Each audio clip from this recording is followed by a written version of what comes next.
नमस्कार, बाखबर में आपका स्वागत है। मैं हूं राघवेंद्र सिंह। बाखबर में आज हम बात करेंगे कमलनाथ पर कमल का वार।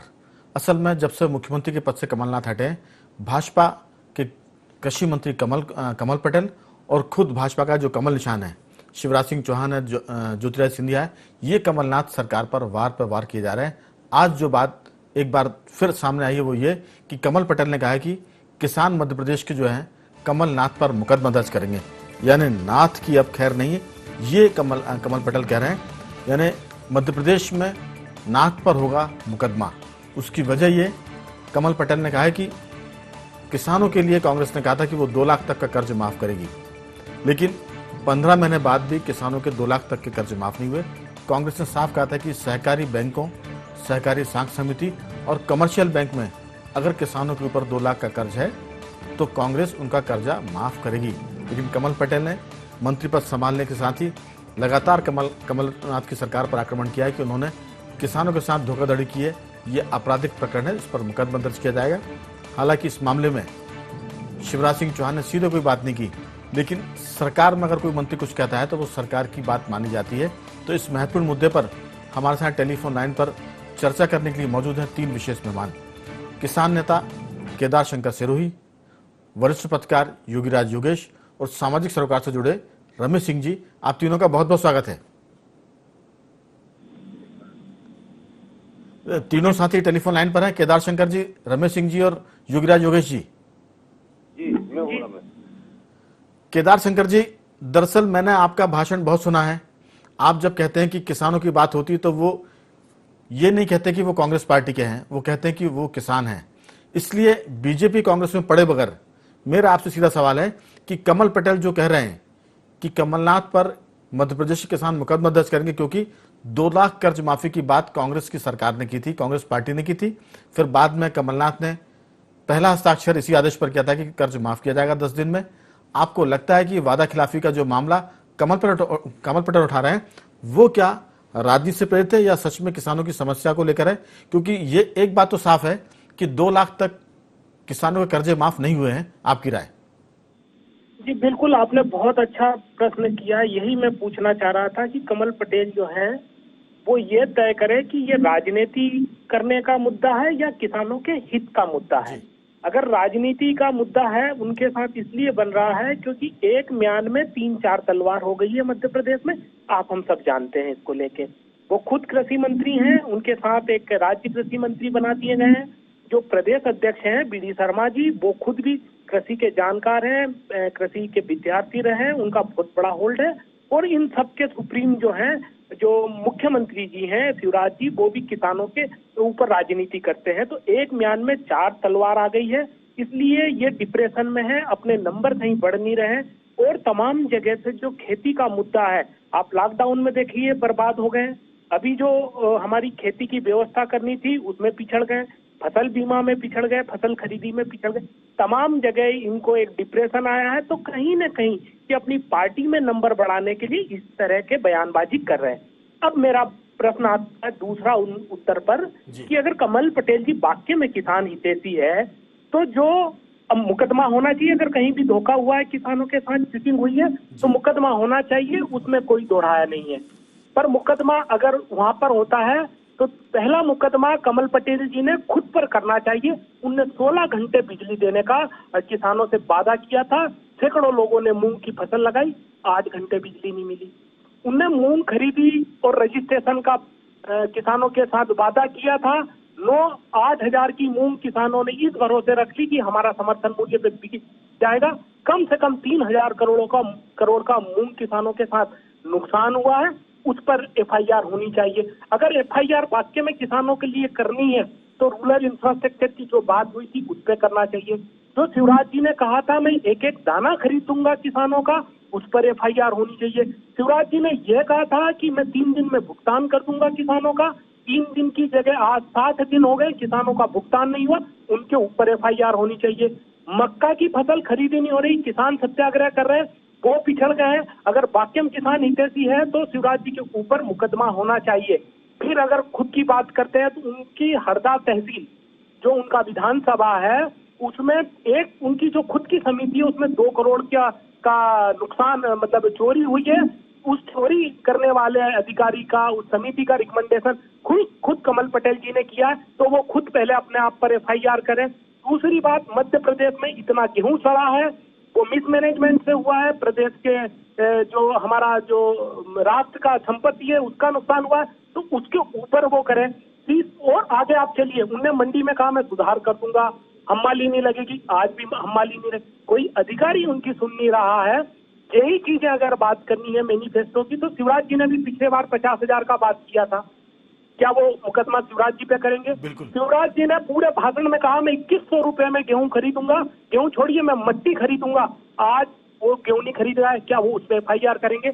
इन तमाम चीजों को छोड़ दीजिए, एक जो इनके ऊपर कलंक लगा है, एक आखिरी मेरा स्टेटमेंट है, जो इनके ऊपर कलंक लगा है, ये सिर्फ बातें कर रहे हैं, काम बिल्कुल नहीं हो रहा है। ये लोगों का ध्यान भटकाना चाहते हैं, क्योंकि किसान इनको बहुत प्रेशर कर रहे हैं।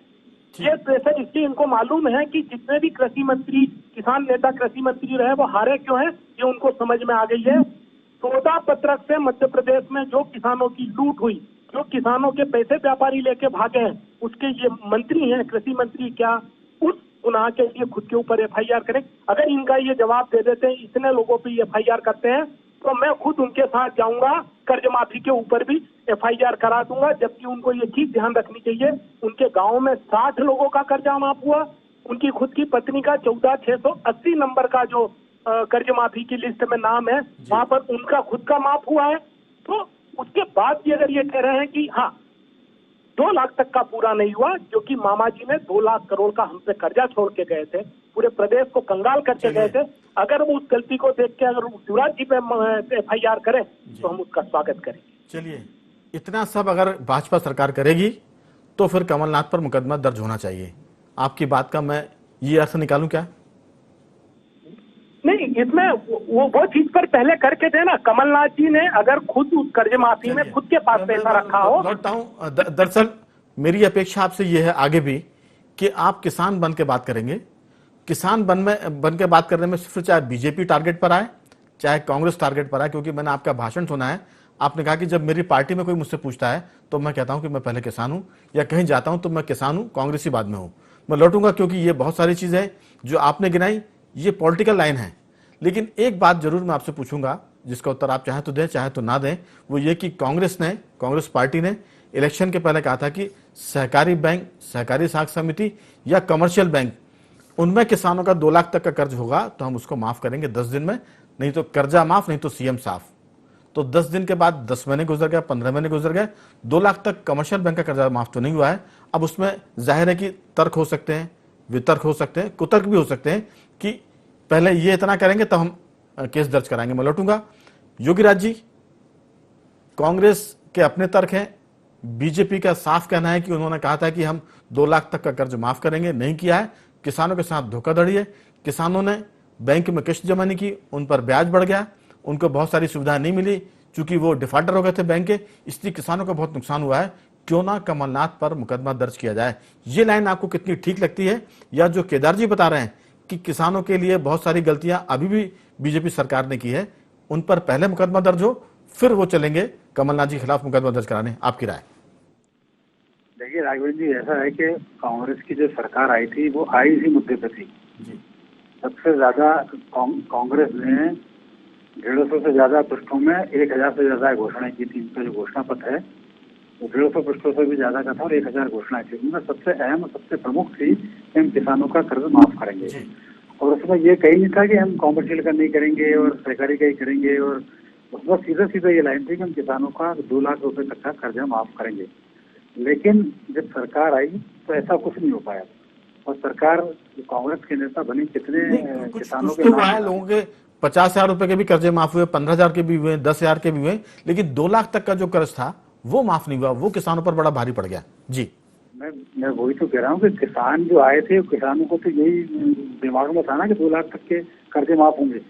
उसमें एक परसेप्शन उसके अंदर ये नहीं था ना कि 50,000 के करेंगे, 10,000 के करेंगे, 25,000 के करेंगे। सरकार ने तो क्लियर कहा था कि हम 2 लाख रुपए तक के कर्ज माफ करेंगे। और सबसे बड़ी बात क्या है कि जब पॉलिटिकल पार्टियां चुनाव में जाती हैं तो इस तरह के बड़े बड़े वादे कर दिए जाते हैं। अब आप इस बात से अंदाज लगाइए, 1000 घोषणाएं की कांग्रेस ने, इनकी जरूरत नहीं थी, लेकिन सिर्फ इसलिए कि कैसे ना कैसे सरकार में आया जाए। और सरकार में आने के लिए इतने बड़े बड़े वादे कर दिए कि जिनका पैसों का इंतजाम सरकार के पास था ही नहीं, क्योंकि सरकार कर्जे में डूबी, जिसके बावजूद में इतने बड़े वादे कर दिए। मोटो एक ही था, उद्देश्य एक ही था कि कैसे न कैसे सरकार में आया जाए। अब ये भले ही आप कह सकते हैं कांग्रेस गिना सकती है कि हमने लाखों लोगों के कर्जे माफ किए, हालांकि वो 10,000 के कर्जे हैं, 25,000 के कर्जे हैं, 50,000 रुपए के कर्जे हैं, लेकिन जो मूल्य ध्वनि उससे निकली थी, जो घोषणा से मूल जो स्वर निकला था वो यही था कि 2 लाख रुपए तक के कर्जे माफ होंगे। अच्छा, इसमें भी एक और चीज क्या होती है राजनीति, किसान जब कर्ज लेता है तो केवल खाद बीज के ही कर्ज नहीं लेता, वो किसान अपने उसके जो आनुषंगिक जो उसके जो संस्थान होते हैं, जैसे कि किसान कृषि यंत्र के लिए भी कर्ज लेता है, किसान कुएं खुदाने के लिए भी कर्ज लेता है, किसान बोरवेल के लिए भी कर्ज लेता है। तो उसके दिमाग में ये था कि ये सारे के सारे कर्जे कहीं ना कहीं माफ होंगे, लेकिन हकीकत में ऐसा नहीं हुआ। उसको ये लगा कि हमें ठगा गया है, किसान को अपने आप ये लगा कि हमें साथ छलावा किया गया है, और इसलिए इतनी जल्दी विरोध में माहौल पैदा हो गया, क्योंकि कांग्रेस के किसानों को ये लगा कि कांग्रेस के कमलनाथ जी ने जो वादा किया था वो कहीं ना कहीं पूरा नहीं हो पाया। हालांकि सरकार दिखावा लगातार करती रही, इन किसानों को। आपकी बात पूरी हो जाए उसके बाद हम कमल पटेल ने क्या कहा था ग्वालियर में वो भी सुनाएंगे आपको। अभी आप अपनी बात पूरी करें ताकि इसके बाद कमल पटेल ने क्या कहा था उस पर भी विस्तार से रोशनी डल जाए। जी योगीराज जी। मेरा कहना चाहती है था कि कांग्रेस ने एक लाइन में कहा था कि हम 2 लाख रुपए तक के कर्ज माफ करेंगे, और कमल ने कहा था कि 10 दिन में कर्जा माफ, नहीं तो सीएम साफ। तो ये बहुत सारी बातें हैं। रमेश सिंह जी, मुझे लगता है कि इस पूरे विवाद में एक बात तो साफ निकल कर आ रही, जो अच्छी है, जो पॉजिटिव, वो ये कि अगर पॉलिटिकल पार्टीज कोई वादे करती है और वो पूरे नहीं होते हैं तो लोग उन पर प्राइवेट इस्तिगासा अदालत में दायर कर सकते हैं कि इन्होंने हमसे झूठा वादा किया था। इसका नफा नुकसान जो भी कांग्रेस बीजेपी को हो, लेकिन जनता का फायदा ये होगा कि वादे करने के पीछे लोग बहुत सोचेंगे समझेंगे। ऐसा नहीं कि कुछ तो भी वादा कर दिया और वोट ले लिया, सरकार बना ली, फिर सरकार गिरे चले, बात की बात है। आपको लगता है कि कमल पटेल जो कह रहे हैं वो किसानों के हित में है या उसमें कोई सियासत है? रमेश सिंह जी।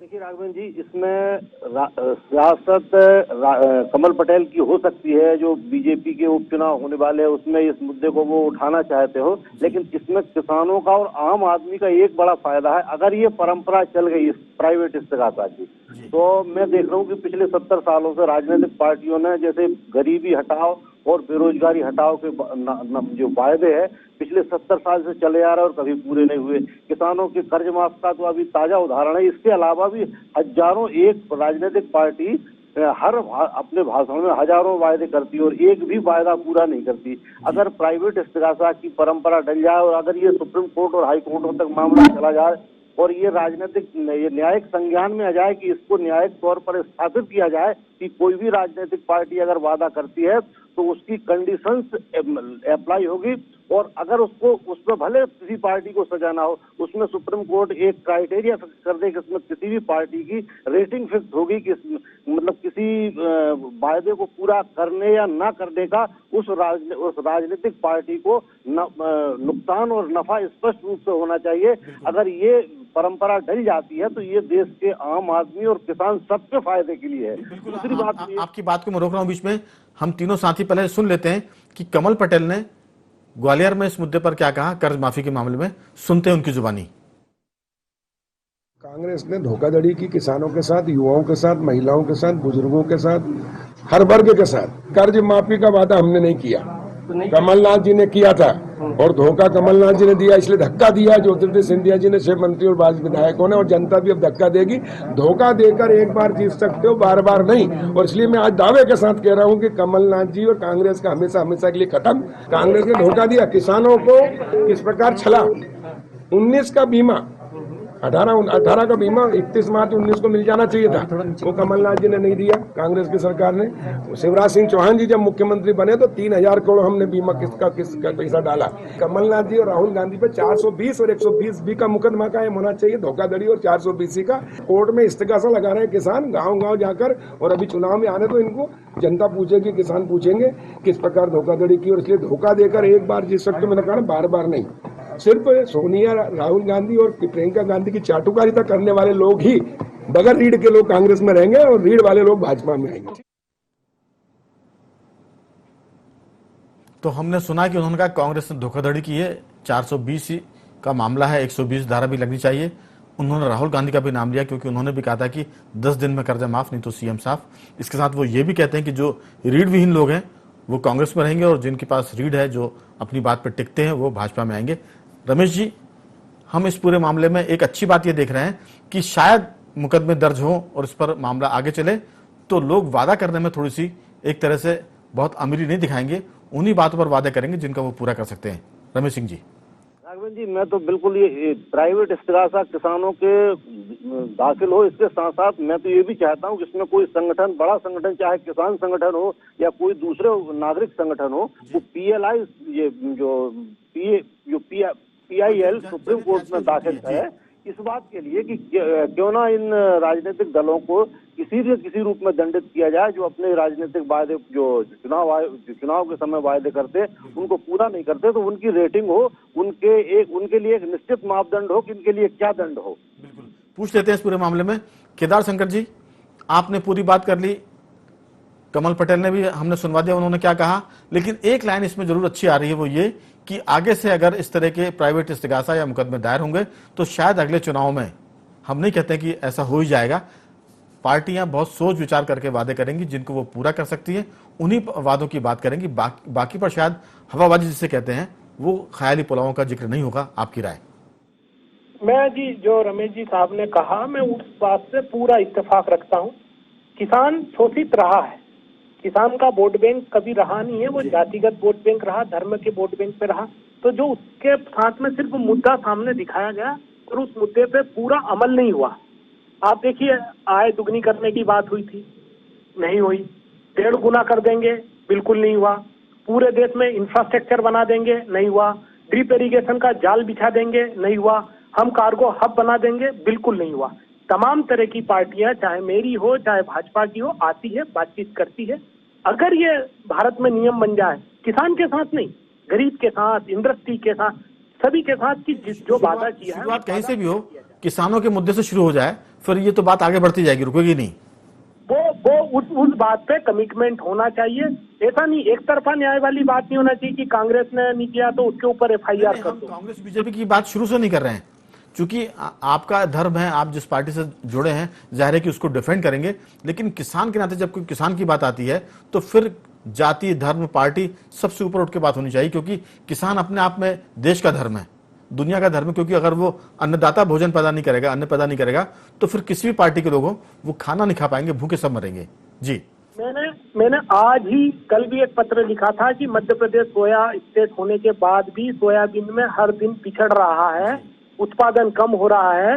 कहीं ऐसा तो नहीं कि हमारा जो ये सिस्टम है ये GM लॉबी के चक्कर में फंस गया है? मुझे शंका है, मैंने आज ही कहा CBI जांच होनी चाहिए। इसके पास केदार जी, आपके पास प्लेटफॉर्म भी है, पार्टी भी है और आपकी अपनी आवाज भी है, मध्य प्रदेश में और देश में सुनी जाती है। आप इस पर उठाएंगे आवाज तो किसानों का फायदा होगा। मैं लौटूंगा आपके पास। युगराज जी, जो बात रमेश सिंह जी कर रहे हैं, और आपने भी इसका जिक्र किया था कि अगर इस बहाने मुकदमे दर्ज होने की बात हो जाए कि आपने वादा खिलाफी की है, आपने अपने मैनिफेस्टो में, घोषणा पत्र में, शपथ पत्र में, संकल्प पत्र में और कौन कौन से नाम दे दिए हैं कसम पत्र में, वो सारी बातें अगर आप पूरी नहीं करेंगे तो लोग फिर आपको अदालत में खींचेंगे और फिर आपसे सवाल जवाब भी होंगे। आपकी राय इस पर कि अगर ये लाइन आगे बढ़ती है तो देश की राजनीति के लिए भी अच्छा है और शुरुआत भले ही किसान करें। आपकी इस पर अंतिम टिप्पणी? नहीं, बिल्कुल सही बात है। सरकार को जितनी चादर हो उतने पेड़ पसारने चाहिए। आप कुछ भी ऊट पटांग घोषणा कर देते हैं सरकार सत्ता में आने के लिए। और मैं तो ये कहता हूँ कि चूंकि पार्टी के रूप में आप वादे करते हैं, पार्टी के रूप में आप घोषणा करते हैं, तो पार्टी फंड से वसूलो ना। आप कैसे करोगे किसानों को? सरकार में आने के बाद तो कोई भी, मजाक में कहता हूं, प्रयास में, कि क्यों ना ऐसा हो कि जो पार्टियां जितने करोड़ के, जितने अरब के वादे करती है, वो कुछ उसमें से टैक्स के रूप में जमा करे, उतने ही वादे वो करे जितने वो कर सकती है, और बदले में 5%, 10%, 2% की राशि वो चुनाव आयोग के पास जमा करे कि हमने इतने अरब के वादे किए, तो 1% उसका पैसा जमा कर रहे हैं। तो उससे मुझे लगता है कि अपने आप वादे नियंत्रित हो जाएंगे। हालांकि ये हमारा ख्याली पुलाव है। जी नहीं, लेकिन होना चाहिए 1-2% नहीं, 25% की राशि जमा करानी चाहिए। तो वादे करना भूल जाएंगे लोग, वही तो वादे करना भूल जाएंगे। जी नहीं, तो ऐसे वादे करने का क्या फायदा? केवल आप सत्ता में आने के लिए वादे तो तमाम तरह के कर देते हो, और जब आप सत्ता में आ जाते हो तो पूरी जनता ठगा सा महसूस करती है। लोगों को ठग लिया, उसके बाद चाहे बीजेपी चाहे कांग्रेस, अक्सर सत्ता में आने के लिए आप कहें कि आसमान से तारे लेके आना, तो वो उस आशिक की तरह अपनी महबूबा जो कहती कि मुझे आसमान से तारे चाहिए, तो वो कहता कि मैं ला के दे दूंगा। तो ये उसी तरह का काम करते हैं। रमेश सिंह जी, वादे पार्टियां बहुत करती हैं, सरकार में किसी तरह से आप आ जाने दो, फिर सरकार में आने के बाद 5 साल पलट कर नहीं देखते कि वादों का क्या हुआ। क्या ये बात आगे बढ़ेगी तो देश की राजनीति भी सुधरेगी और जो लीडर हैं वो भी सुधरेंगे? बहुत संक्षेप में 2-3 वाक्यों में आपकी राय। बिल्कुल, राजनीति भी सुधरेगी, लीडर भी सुधरेंगे और जो गंभीरता होनी चाहिए राजनीतिक वातावरण में, बोलने में, वायदा करने में, वो गंभीरता आ जाएगी। आज क्या है, बड़ी अगंभीरता के साथ नेता बयान दे देता है, वायदे कर लेता है, उसे पता होता है कि मेरा कुछ नहीं होने वाला, मेरी पार्टी का कुछ अकाउंटेबिलिटी नहीं है, कुछ जिम्मेदारी नहीं है, कोई जिम्मेदारी नहीं है। वो जिम्मेदारी आ जाएगी इनमें। बिल्कुल बात सही है, अकाउंटेबिलिटी नहीं है, गैर जिम्मेदारी भरे वादे किए जाते हैं और बाद में सरकार में आने के बाद वो सब भूल जाते हैं और सत्ता का मजा सब पार्टी रहने लगती है। आप तीनों मेहमानों का बहुत बहुत धन्यवाद। केदार जी आपका भी, योगीराज जी आपका भी, रमेश सिंह जी आपका भी। चर्चा बहुत सार्थक हुई। उम्मीद करते हैं कि आने वाले दिनों में शायद देश की राजनीति को ये कोई नई दिशा भी मिल सकती है। अदालतों में जाने के मामले में कम से कम वादे पूरे करने के मुद्दे पर बाखबर के स्टम को समेटते हैं और आते हैं बाखबर के अंतिम रंग की तरफ। आज हम आपसे बात करेंगे फिर कोविड-19 यानी कोरोना वायरस के बारे में। दरअसल एक खुशखबरी है। खुशखबरी तो बहुत सारी ये भी है कि कोरोना वायरस का वैक्सीन बन रहा है, लेकिन आज हम आपसे बात करेंगे कि कोविड-19 के खिलाफ जंग लड़ने के मामले में एक नया शोध आया। वो ये बताता है कि 92% 92% मरीजों में SARS-CoV-2 वायरस से लड़ने वाले एंटीबॉडीज पैदा हो रहे हैं। ये एंटीबॉडीज 90 दिन तक शरीर में टिकते हैं और संक्रमण को दोबारा पनपने से रोकते हैं। अध्ययन के दौरान रिसर्च करने वालों ने यह भी कहा है कि हमने इस पूरे मामले में 9,700 कोरोना वायरस के शिकार लोगों के खून के नमूनों की जांच की, जो ठीक हो गए थे, जो संक्रमण से बाहर निकल गए थे, विजय पाई थी। उसमें 92% संक्रमितों के शरीर में सामान्य से लेकर उच्च मात्रा में IgG एंटीबॉडी पैदा हुए थे, जो SARS-CoV-2 वायरस यानी स्पाइक प्रोटीन से जुड़कर उसकी मारक क्षमता को कुंद कर देते हैं, खत्म कर देते हैं, कमजोर कर देते हैं। स्पाइक प्रोटीन कोशिकाओं में मौजूद ACE2 रिसेप्टर की पहचान कर उन्हें संक्रमित करने में वायरस मदद करता है। शोधकर्ताओं ने यह भी देखा कि जिन संक्रमितों में कम मात्रा में एंटीबॉडी बने थे, उनमें 50% में वायरस को निष्क्रिय करने की क्षमता थी। वहीं जिन संक्रमितों में मध्यम या उच्च मात्रा में एंटीबॉडी पैदा हुए थे, उनमें 90% संक्रमण को दोबारा उभरने से रोकने की ताकत थी। तो कुल मिलाकर अब जो लोग स्वस्थ हो रहे हैं, उनके भीतर संक्रमण से लड़ने की ताकत भी पैदा हो रही है और वो 90 दिन तक उस वायरस से, कोरोना वायरस से लड़ सकते हैं। तो बाखबर में आज सिर्फ इतना ही। कल किसी और मुद्दे पर आपसे बात करेंगे। तब तक बने रहिए हमारे साथ और देखते रहिए ID24।